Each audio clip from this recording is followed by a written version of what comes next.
So thank you again, Dr. Trompenaars. Now, uh, I'm in charge of a subject at the University of Sydney called Global Project Management, and Yeah, which is yeah, an online subject. yes, So I'm really grateful to have this interview with you because students will be able to see you live. Because actually we have a textbook called Global Project Management by Gene Binder, and he extensively refers to your ideas and your books, especially Riding the Waves of Culture. And so it's a pleasure to have you. So today, basically, we'll have just a casual conversation about your ideas, and if you could share your words of wisdom with us regarding your dimensions, cultural dimensions, your ideas about dilemmas, which you extensively talk about across cultures, and I have a few questions of my own and a few questions from the students, very depending on, good. and it will be great to have your ideas being shared with us today. So, so if you're ready, we can start now, if that's fine with you. Yes, yes, ready to go. No, Ready to go. I Okay, was just so looking at my phone not to interrupt with all kind of noises. that's I'm fine. never called, only in interviews. I switch off my phone, so I'm fine. As long as the dog is not barking downstairs, it'll be fine. Yeah, So we have a dog too, so I'll shut them up. hopefully you'll be all fine. Yes, So actually, I was listening to one of your keynote speeches at the social conference in 2012, right. and where you spoke about integration of opposites. So in cultural matters, we have people having two ideas, methodologies, concepts which may seem in contradiction, and you spoke about how to combine these contradictions and different ways of looking at things to actually make it more powerful than the sum of the individual units. So now, in terms of applying this concept to a global project, and as a global project manager, international project manager, what are some of the ways and methods that a global manager can use to be able to apply this in a global team? Right. First of all, let me start with the context. We distinguish four what we call R's. The first one is recognition. So you can help managers to recognize cultural differences. Most people in our field are busy with the first R. Models to show, oh, Australians like this, and Maoris like that, and Japanese like that, and what have you. Fine. What we have seen, however, also in our work, because when we started our work, we found that is the type of training you can give, but that you leave people with either more stereotypes, like, oh, all the French are like this, and all the Maoris are like that, and that is risky. So we say, okay, the second R, we have to work on respect. Now, how can you best work on respect? Namely, there are differences, but one is not better than the other, is to find that most differences of humanity are in yourself somewhere. And the example I very often give is, very often Australians, Dutch people, the so-called low context people, they very often say, gee, Japanese, I don't know if I can trust them because they always say yes. Even in cases where we would say no, they say yes. Now, how can I put you in a situation where you say yes while you wanted to say no? And very often I say, when you're in love or when you marry, that's exactly what happens. You say yes while you wanted to say no. And, do you like my dress? Yes, it's nice. Well, you don't like the dress because you suddenly become Japanese, because if you're in love, the relationship comes first, That's right. and then you give feedback. While we have learned in Australia, in the Netherlands, that you first give the feedback and then you work on the relationship. Now, what we're saying, if you recognize that the dilemmas are the same worldwide, as human beings we have the same dilemmas, namely, yes, it's important to have a good relationship, yes, we need feedback, is that the starting point of what we call, and that's the third step, the reconciling of dilemmas, If you recognize that the dilemmas are the same, then it's easy to respect because it's in you. So that's the second R. The third R, I already previewed that. Once you respect cultural differences, everything turns into a dilemma. And a dilemma is contradictory, it's paradoxical, because I'm more for the individual, you're more for the team. But can we not make teams that consist of creative individuals? You know, because that's the beauty. Because if teams don't have any individual creativity, it's another word for communism.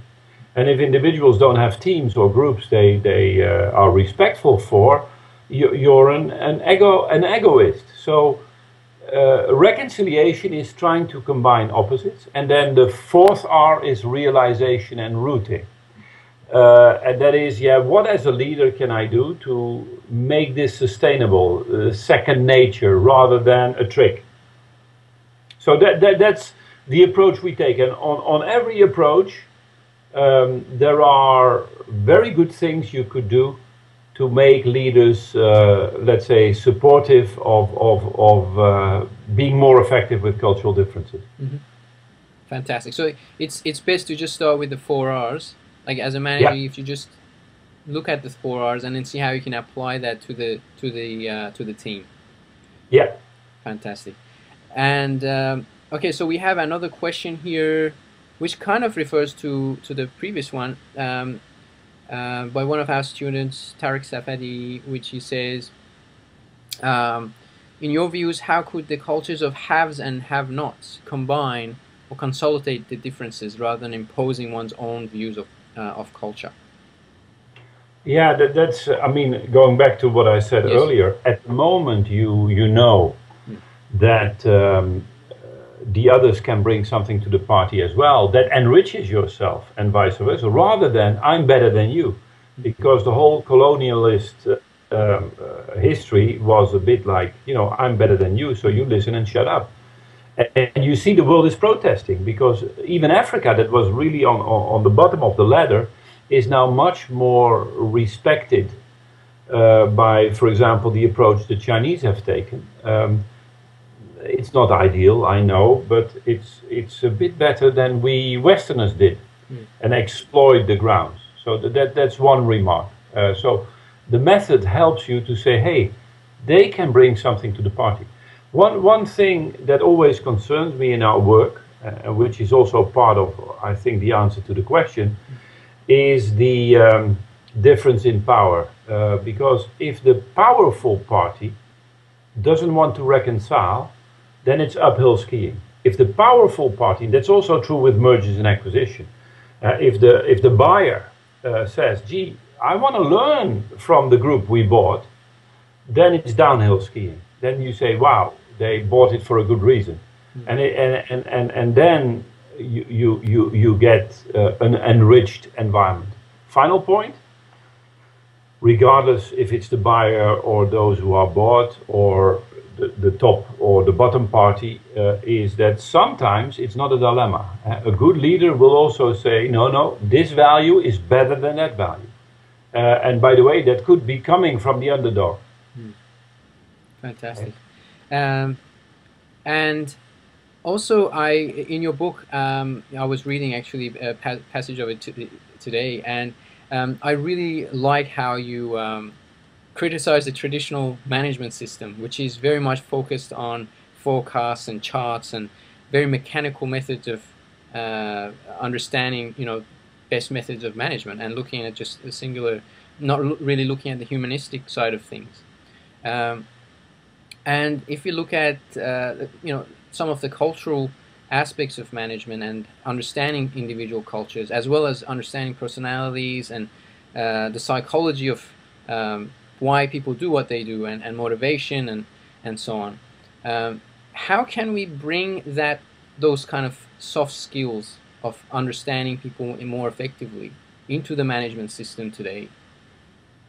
Yeah, it's a good question, because very often we are with companies that, for example, merge, and they hire the Boston consulting groups, and they hire the McKinseys, and they hire the Boozes, and it's it's the tough side, it's the rational side, it's strategy, you know, it's calculated, it's the paradigm you just described. And then you realize that 65% of mergers and acquisitions still fail. Now, you could argue that the failure of mergers and acquisitions is very much based on a too high price. So how come that if you add up the number of people working in those companies, and our little firm, we are 15 people helping them on the human side, how can it be that they are at least 1,000 times bigger? I say at least because I think they're 5,000 times bigger. And we know that the major reason is on the human side. Now, we very often say, okay, let's replace all the McKinsey guys and buy humanistic guys that really know the soft factor. I think 90% will fail. The issue, namely, is not, is it technical, the hard side, or is it the soft side? It's the yin and yang. How does one helps the other? Exactly. And that's tough. That's tough because if you have a paradigm, what we call the bipolar paradigm, you're either this or you're that, right? Old Aristotle said, you know, it's 0 or it's 1, but you cannot have both. And this is killing our Western capitalism, which has beautiful aspects, but it's so over the top. An example is, okay, it's shareholder value. Ignore the rest. So it is either one or the other. And now we're saying, by the way, very risky, it's only society. Ignore the shareholder. No, no, no. You need both. And by the way, many more. So it's not only that everything is a dilemma, it's a trilemma. So coming back to your question, it's not that you will solve all the problems through the human side. The real trick, and it's another dilemma, is how can you merge the technical side with the human side. And let me give you one tip that we do as consultants, as trainers, is if we are in a, let's stick to the same example, merger or acquisition, we try to start with the business issue. Why? Because that's the language managers speak. By the way, I have a business myself and I understand that.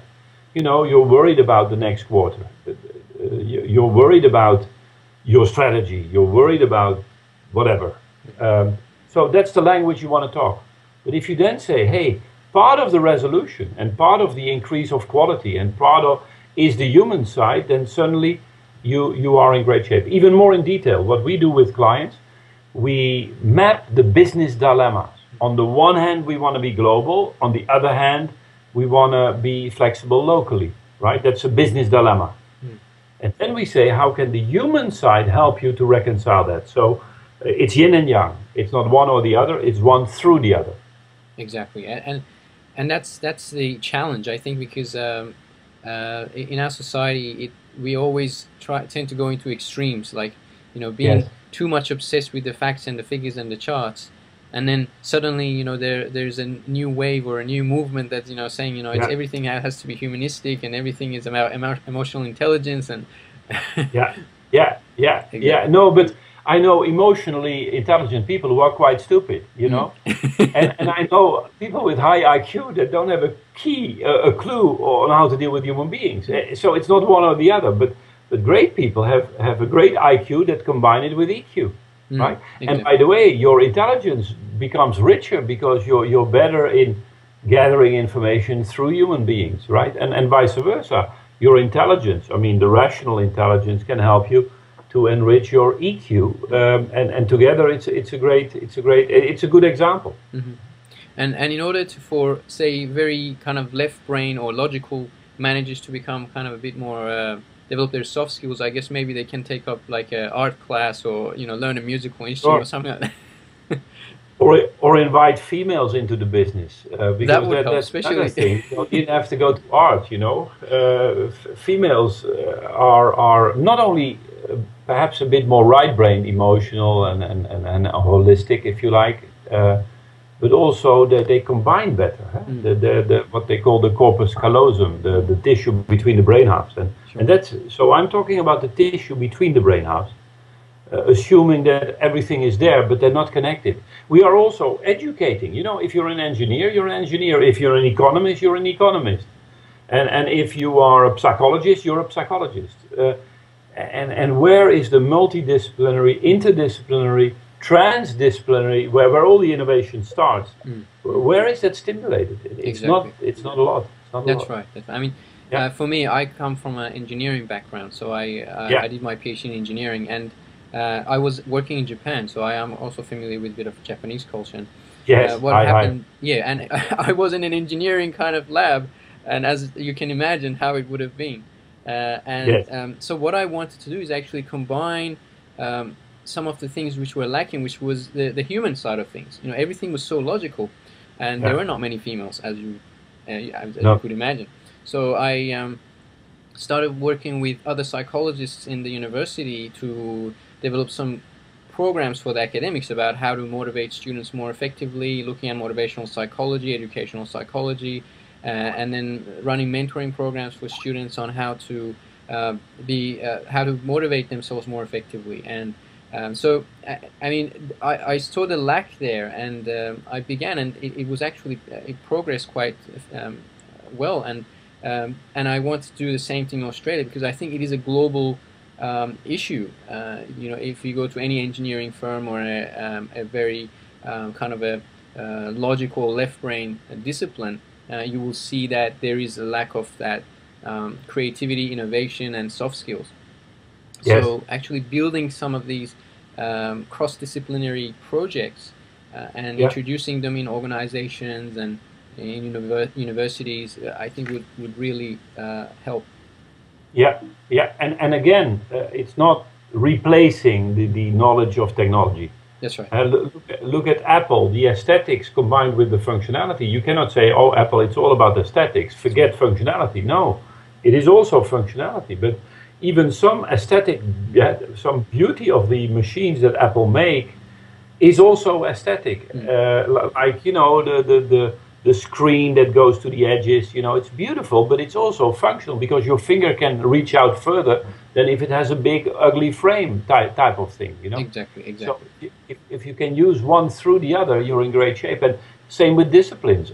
Keep on going because we really need this. We really need people that build the bridges. And that's exactly what you said. Is the elegant solution of combining the two, and that's the key here. So thank you for that. Anything else regarding that combining the two facets of human mind? Yeah, we have in our workshops what we do is we have a 6-step approach for dilemma reconciliation. And if you want to hear the 6 steps, it's kind of interesting. It's first of all,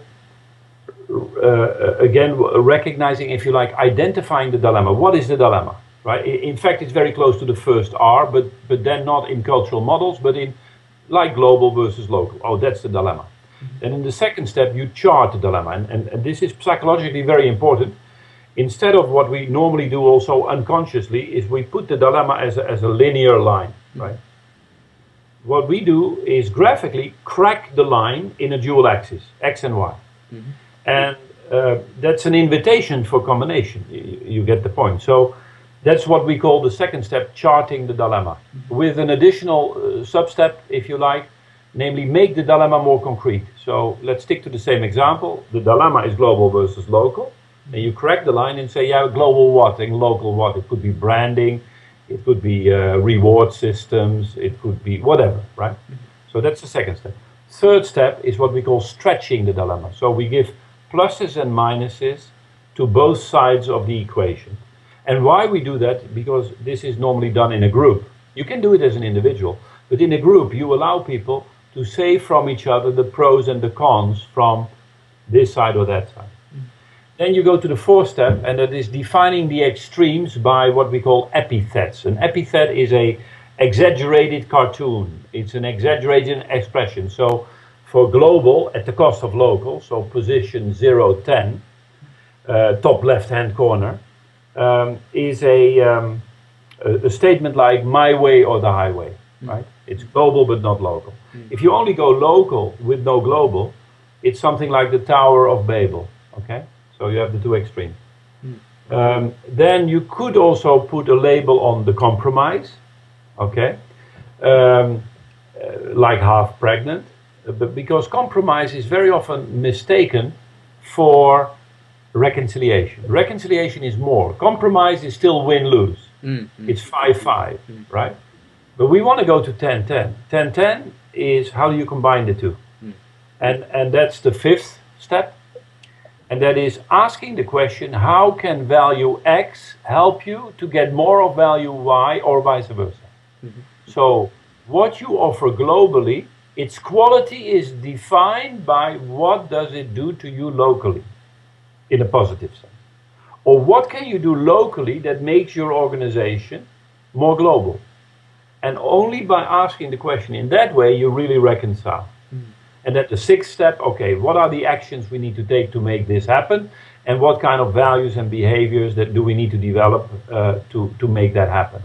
So that is what we do with dilemma reconciliation. Oh, it's a fantastic technique. And I think it's very simple. Yeah, and I think you can apply it to anything, even relationships. Oh yeah, for sure. If the other party would just listen. Yeah. That's the hard part now. Thanks for that, Dr. Trompenaars. Okay, so what else we have here is, your cultural dimensions. How are they different and complementary to Geert Hofstede's cultural dimensions? Because that's kind of in the textbook that we use, Gene refers to both of these, and yes. And they do seem quite complementary. Oh, they are, and overlapping and what happened. It's perhaps a nice little anecdote, but I started my PhD in Philadelphia at Wharton, and I defended a proposal to, in fact, in the words, I didn't use these words at that time, but how does national culture affect corporate culture? And I owed my scholarship to Hofstede, who was one of the professors who gave me the scholarship to go to the very expensive Wharton. So I owe him a lot.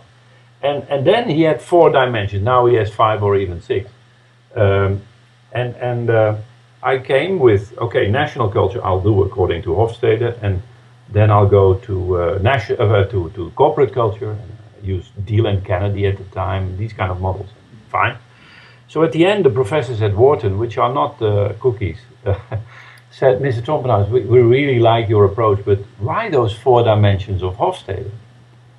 Why have you not looked at other models like Kluckhohn, Strothbeck? There were a lot of models available, not as empirical as those of Hofstede, but like time orientation, relationship with nature, ideas of space, and all that kind of stuff. And I was 25, 26, and looking a bit glazy. Like, what the hell are they asking? And so I said, I'll do some more research. So I went back to Hofstede and I asked him the question, why those 4? Because help me. And he got angry, and in fact it never ended. But it's still a question you should ask as a good academic. Now that's I think the problem of inductive research. Inductive research that's what Hofstede did. All kind of other research at IBM he put in one basket, he shook the basket, and 4 dimensions came out. Okay. Now the risk is that you haven't included in your model other models because they were not asked. So scientifically, it's doubtful. I think the real contribution of Hofstede is not so much his model, but the fact that he was first and he linked it to management. Okay, and the models that he found were not bad, but so I had to go back to the library. And what I did is the same as Hofstede, but I included Hofstede and put Parsons in it and Kluckhohn, Strothbeck, shook. And there came kind of the 7 dimensions that were most mentioned, that were overlapping. Yeah, that's how you do it. So I think my model includes that of Hofstede, but goes a bit beyond because I was more deductive rather than inductive. And then I did my empirical research. And you could still argue, are you not missing 1 or 2 dilemmas or dimensions, which we call dilemmas? Yes, sure. So there is still a lot of work to do. And we try, as we say, standing on the shoulder of giants. Sure, exactly. And and Dr. Trompenaars, and the other thing is, what about also looking at some of the psychological research? Do you think if we combine cultural factors with psychological factors of individuals, which are kind of more in some regards, that again, it's very reductionist, but it's also looking at human nature and basic human psychological needs. For instance, I was looking at a theory of motivation called self-determination theory, which I'm not sure if you've come across, but it was kind of, the theory came around the 1970s by two academics at the University of Rochester, Edward Deci and Richard Ryan, and they basically came up with a theory that human beings, all human beings, have three basic psychological needs: having autonomy, which means every individual likes to be in charge of their lives. So people generally don't want to be told what to do unless they ask for it. Competency, people want to feel competent in their environment, that they're effective, that they're contributing, that what they do makes a difference. And the third one is relatedness, which is the building healthy relationships with other people. So these psychological needs, when I was reading The Cultural Difference, I was looking at how this can integrate with some of those dimensions and kind of create like a more holistic view that's saying, okay, all human beings have inherent basic psychological needs, but then there's also culture coming into place. So if you go to Japan, as Hofstede kind of refers to, software of the mind is all the things that you're brought up with in your culture, in your family, at school, and together with your own personality and I guess your own nature, combining and then kind of making it even more complex than we had hoped. And then that becomes a challenge in management. Is like, okay, someone is from this country or that country. Yes, we do need to consider all these cultural factors, but then, what is this person's nature? Are they kind of do they favor like being told what to do, being guided, or do they need freedom in their work? Or look and combining these two different frameworks and other frameworks. How would you kind of what is your idea? No, it's what we call the diversity of diversity. And in fact, I'm doing a speech about that in Sydney in Australia. I hope I can invite you with Ari. That would be fantastic. Yeah, be my pleasure. Please, let's meet in Sydney, and I'll give you the details. It's somewhere over mid-August, something like the 20th of August. That's the detail.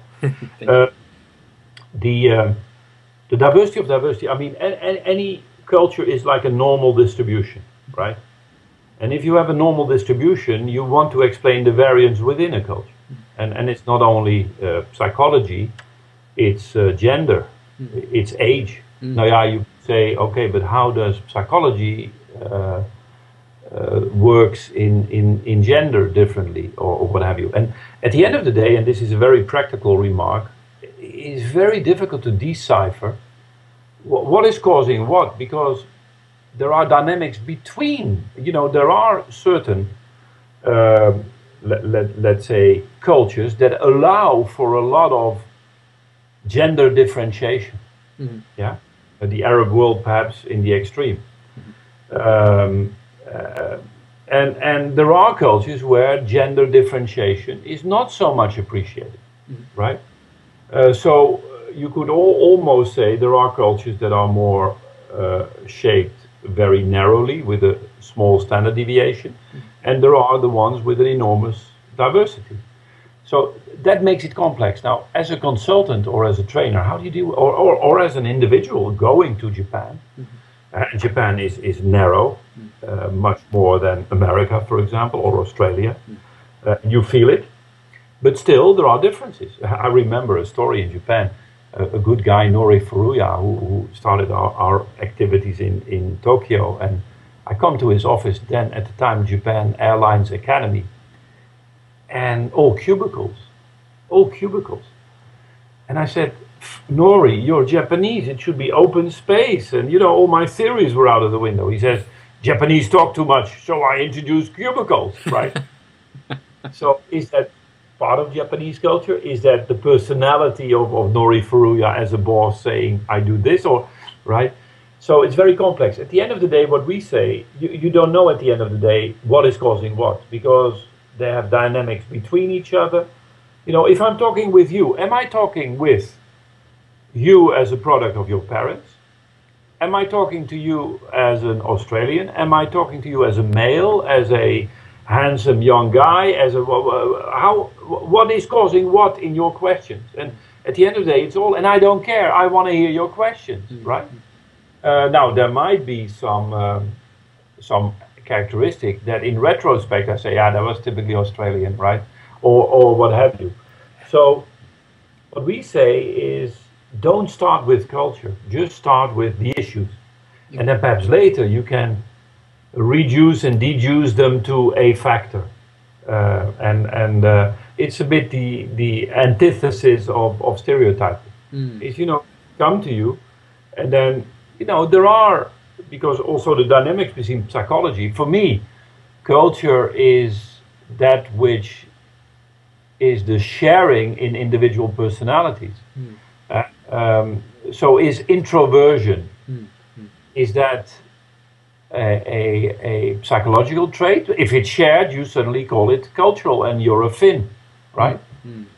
So you know the difference between an introvert and an extrovert Finn. Is an introvert Finn looks at the points of his toes, and an extrovert Finn at the point of your toes. Yeah. So it is true that if you're in Finland, and you can even calculate it, the number of words they use per day is much lower than, for example, in America, where people lose track after 1 hour, right? Because there are too many words spoken. And it's kind of interesting. Is that personality? If you have an individual Finn, I say, oh, he's very introvert. Or is it the fact that he's Finn? Now, interesting. It is. But that's a really good point, Dr. Trompenaars. So instead of, you know, creating that, I guess, you know, having a generalization or starting with a stereotype when we are dealing with people, we just deal them as human beings, and then if there's something pops up that doesn't make sense, then we can deduce that, oh, this could be a cultural factor, it could be a personality factor, it could be because of age, it could be because of all these different factors. So being aware of all these things could really be very powerful. Yeah, and the dynamics between those things. So gender and culture affects the definition of what a female needs to be and a male needs to be. And in our research, in fact, the only dimension that we use that distinguishes constantly females from males the same way in every culture is the locus of control. Is the more internally or men are everywhere, in America, in Africa, in Asia, in Australia. Men are more internally controlled, females are more externally controlled. I definitely agree with that. Yeah. Isn't that interesting? The rest, it depends. Sometimes, you know, in Europe, the females are more communitarian, collectivistic, and the males are more individualistic, whilst, and I'm saying nonsense now, in America it's reverse. And it's very interesting.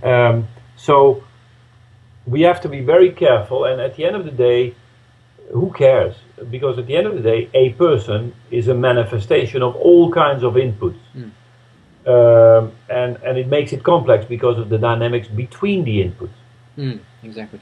But this can also really be applied in conflict resolution and conflict management, I think, because you know, you tend to become less judgmental when you understand that a person is a combination of all these complex factors.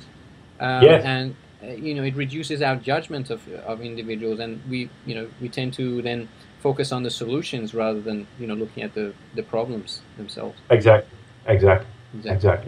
Yeah. Fantastic. Thank you for that. And I guess I have already taken a lot of your time, Dr. Trompenaars, so maybe perhaps there is Ehssan, is there perhaps a question of a student here you would like to ask? Did you say, hey, that was an interesting There one, I was, forgot? yes, there was another question that was basically referred to. I don't have. Okay, I think I have it somewhere with me. Sorry, one moment. No, don't worry, don't worry. Here, I think it's this one. Okay. So this is a long passage. So would it be okay if I just read it for you? Yeah, don't worry, don't Okay. worry. So this is by Anne Nemontes, one of our students, and she's saying, when I ran a virtual project from Melbourne as a vendor to deliver a commercial off-the-shelf solution for a major Australian telco organization during a large business transformation initiative, we signed a statement of work with the lead integrator that depicted the services, process, and deliverables the vendor accountable for project design, build, and deploy. The challenge was influencing the virtual team situated in Pittsburgh, in USA, Toronto, and Bangalore that had never worked with an integrator to adopt to the SOW milestone definition, deliverables, processes, and procedures in the SOW, replacing the vendor's delivery methodology. The challenges came from the international team that resisted the integrator's methodology as being too complicated, requiring more artifacts to be produced than the solution would normally be required to deliver. And the SOW included liquidated damages for not meeting critical acceptance criteria, and the project manager was accountable for the financial performance of the project. So there was substantial risk management involved. So I think that the commercial processes for global projects can be a minefield if there is no strategy on how virtual teams adapt to a contract with non-standard process and deliverables in order to deliver a project. So that is kind of at a high level on what steps should a project manager take to mitigate the effects of cultural dimensions on the commercial issues of issues in a global project. So I'm not sure if does that kind of yeah, it's a lot. It's a lot of issues. To take in. What I hear is the complexity of things. I mean, if you have an integrative approach, a lot of disciplines come together, and a lot of activities come together, and that's very complex. You need to ask in a virtual team, especially this is in a virtual environment, how much complexity can it take? Now, some tips on virtuality is increase the communication channels. Very often it's only done by email, which is not good enough. And part of that communication is make sure, especially if the complexity is high, is that you first are getting together face to face. Because complex issues are not easily solved on a computer. And face to face, because complexities are best solved by trusting each other. The biggest problem of virtual work is the lack of trust, because you don't know the people. That's right. You know, Ehssan, if we would write an email after this discussion, it sounds quite different, or it is taken quite differently than an email we would have written an hour ago. Because we have now seen each other. Okay, we have not touched each other, but we have not drank a beer together. By the way, it's morning here in Europe.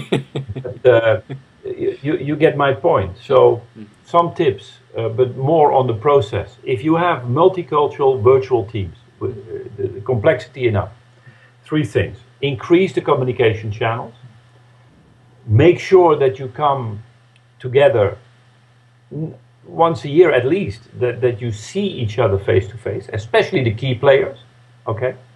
And because the biggest problem in virtual teams to deal with complexity is this famous high versus low context. Yeah, high context is I need to see your face to know what you're saying. Low context, I don't mind, because I will look the same in the screen, without the screen, and context doesn't matter, right?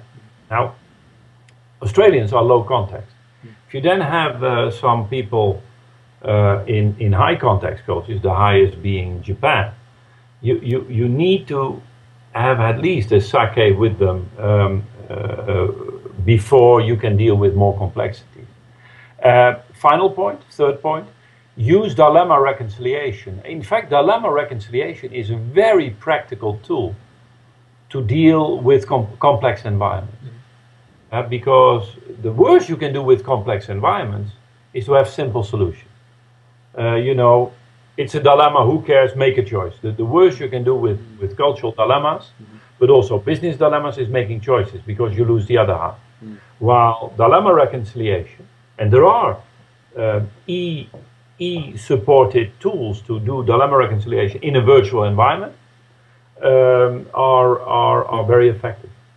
Exactly. I hope that helps without being hindered by any knowledge on all the acronyms you mentioned. Yeah, actually, there's a lot of acronyms using this. But the other thing was, just going back to what you mentioned, and considering culture, some cultures actually do prefer speaking on the phone, for instance, in terms of the communication channels, rather than writing an email. And that includes like the French and the Mexicans probably, and yourself. I think you have experience with both, because your mother is French and your father is Dutch. So you probably have. Nobody can be perfect. Yeah. So maybe.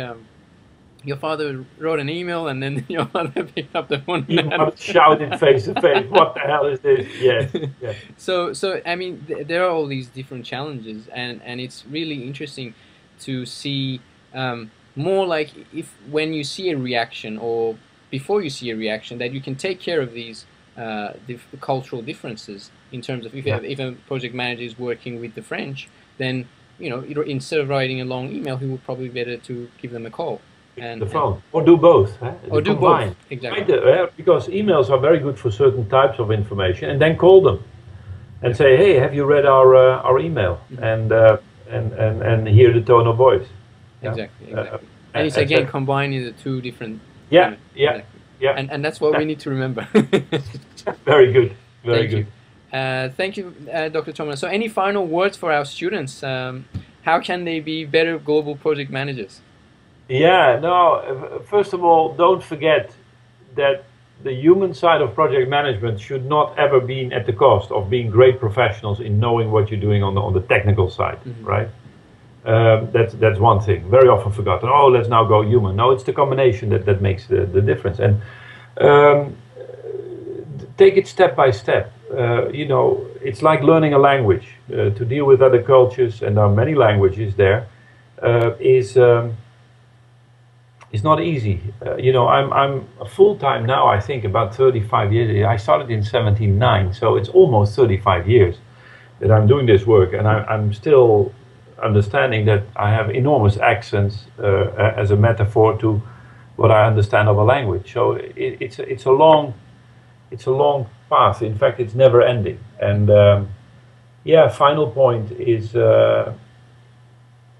look also at yourself. Who are you? And never compromise on the authenticity of yourself.